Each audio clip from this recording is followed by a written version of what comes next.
Say yes to new beginnings. Yes. Say yes to new beginnings. Yes. Say yes to... What is Owen Gee's definition of comedy? My definition of comedy is when you are hilariously able to make people happy.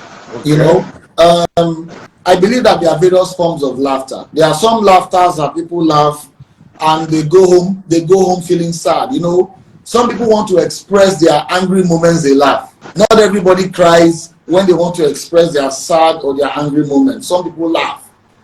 You know, so when you are able to elicit authentic laughter that resonates into happiness in the hearts of people, that is great comedy for me.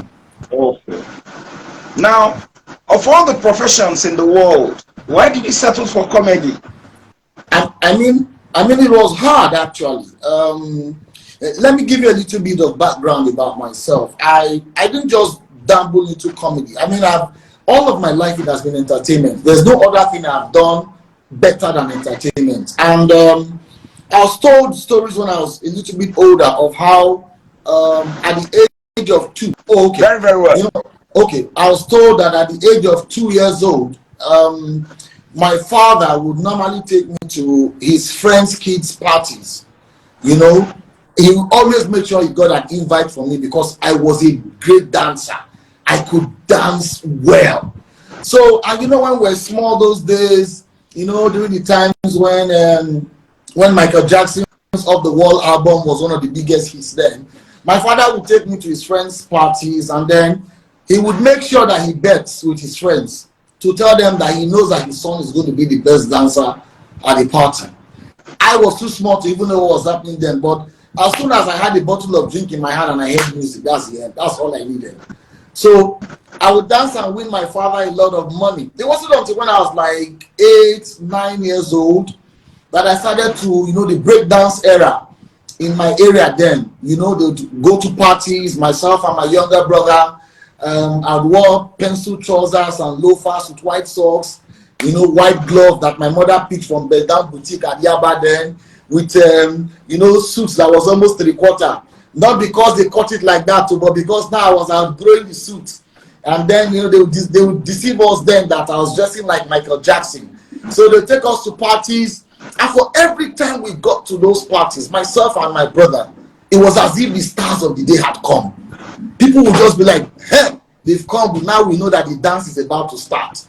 And we'll just sit in one place posing and collecting breeze. No matter how much they invite us there, oh yeah, it's time to dance, we'll not answer.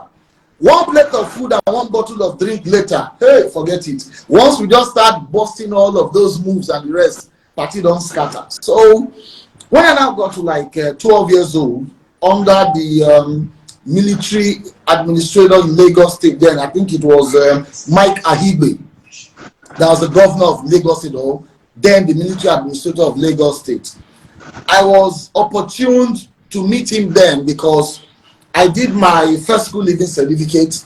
I got a distinction and I was the first 3. I was one of the first 3 in Lagos as far back as, I think it was 87 or 88. So the three students who were exceptional at first school living certificate then were being invited by the governor to come and dance, you know, to come and for dinner and dance and the rest. And that was the very first time that the whole of my community saw me on TV dancing with the governor and the wife. It was shown live on LTV8. And from that moment on, once I got home, everybody kept calling me a star. They kept calling me a superstar. And so I went on to form my very first musical group called the Dynamic 5 after the Jackson 5. Myself, my younger brother, and 3 other guys who were in our street. So every time, you know, after we come back from school, you see us rehearsing Michael Jackson dance and all of those stuff then when we were small. So when I got into secondary school, it was the time of the OPPs and Ice Cubes and Queen Latifahs, and then it was radio cassette players. Then, you know, we wanted to make our own music. You know, then Nigerian music, there was nothing like all of these are music then. All the music that we're hearing was strictly foreign music. We are talking about, well, we had the Blackies, the Mandators, the Majet Fashettes, but they were not mainstream then, like the hip hop we were hearing. It was more of reggae that time, it was more of conscious music, and so on and so forth. So we would record Naughty by Nature on Queen Latifah using tape, and in order for us to mix it, then we'll cut it at the middle. When a radio DJ talks in between, we'll cut it and we'll join the tape together, and so when the thing plays, it slides from one music into another. And so I kept on at that and kept doing music, even into entering the higher institution. I think up until when I was in my 200 or 300 level, I went to compete at a talent hunt in my school. And during the talent hunt, it was a group I formed, a rap group called Your Uncles from the Psychiatric Hospital. That was the name of the rap group then. It was during one of our performances that my partner, who was rapping and doing all of that stuff, it was an outside show where the guy they rap, they jump up and down, climb speakers, because we're doing it like Busta Rhymes and Flip Mo that time. The guy can't go climb speaker, fall down, speaker fall on top, and now people begin to laugh. So I just grabbed the mic. I told the DJ to off the music while they were trying to get him up, and I started just talking.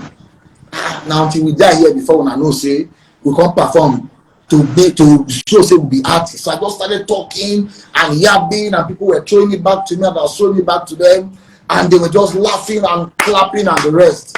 So the organizers came to come and meet me and said, "My brother, do you know that you are better as a comedian than as a musician?" I said, "God forbid." Say me, no, please. They said, "You know what? We want you to anchor the grand finale of this event tomorrow." I said, "No." They said, "Look, as at that time, we'll give you a crate of crush." Hey, the moment I heard a crate of crush, you know that money cancels insults. As soon as I hear that, only me, one crate of crush, first payment for us. I said, "No problem." So the next day, I came on in school, I anchored it, and as soon as I anchored it, it was a major hit, because my mouth I too sharp, and you know how campus events are. So I anchored it, and within the next 3 or 4 months after then, I went on to anchor about 30 to 40 events within the higher institution, and that was how my career set a path. So I was doing my thing in school then, then the school now became a little bit too small for me. I needed to go outside. So I went on to Unilag, where for the first time, my good friend there, who was also the champion in Unilag then, Adeshola OJ, was a champion in Unilag, introduced me to Teju Babyface. And then I met Teju Babyface. Then I got to meet Basket Mouth. Then I got to meet Clint the Drunk. Then we got to meet Ali Baba and Gandoki. And then I eventually now met Kofi. And that was how it just started. The rest is history. The rest okay.